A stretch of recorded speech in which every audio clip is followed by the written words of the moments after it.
better than the competition will not come down to whether you have the best siloed expertise. Most academics will tell you that in majority of fields, except for the brand new ones, that we have basically dug deep enough, and that most new breakthroughs don't come from going deeper within academic silos or within silos within an organization. Most breakthroughs are going to come between the gaps, like through the cracks. Sony owned the brand in the mind of the market for small portable music. Would you agree with that? Okay.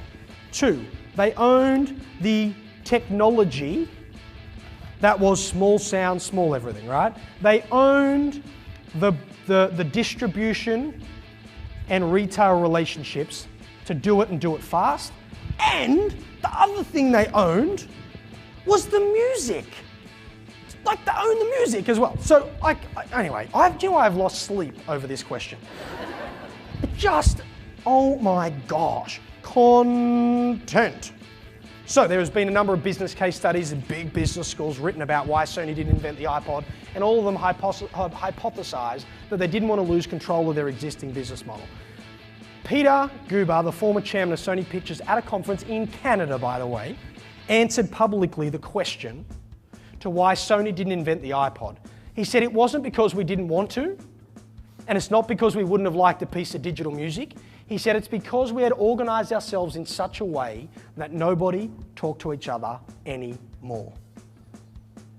Music was over there, distribution retail was there, marketing was here, video was over there. In other words, they didn't do what IT did at Apple, which was, instead of creating this kind of idea of functional silos or, like a leadership group that sits over the top, they saw their role as being the lateral silo within the organization. My point is simply this: money gets made in the cracks.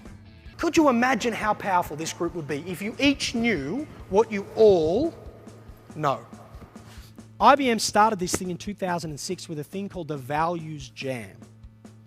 And do you remember when Lou Gerstner had kind of done the turnaround of IBM and got him out of the server business, got him into the services business, and then Sam Palmisano took over, but this company was kind of like at a new inflection point. And he wanted to get clear on the real values of IBM, but he didn't want to do it from the top. But he's got 300,000 staff. Could you imagine how many town hall meetings you'd have to run?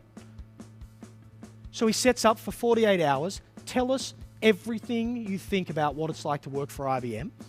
He invited workers' spouses, so their husbands and wives. He invited their children to contribute, and he invited clients and partners to contribute as well. And for 48 hours in a managed space, actually I think the first one might have been 72 hours. So for 72 hours in this managed space, people got up and shared their views of the world. The story goes that they had to tape him down, like with gaff tape to a chair, in the first 24 to 36 hours. Because guess what everyone did for 24 to 36 hours? Complain, IBM sucks. Clients reading the staff going, IBM sucks. Freaking out. Like, new CEO takes over one of the most visible companies on earth. Gerstner's called a hero for the turnaround. He's meant to follow in his footsteps and build this. Apparently they taped him, like held him back from hitting the stop button. Guess what happened after the 36-hour mark, though?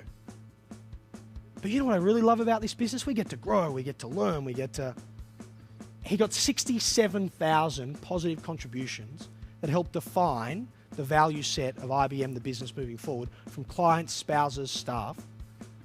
Now, that would be a multi-million-dollar consulting project that he did in 72 hours by eventing this idea of collaboration. What do you think it meant for the staff to have been given a chance to have a voice?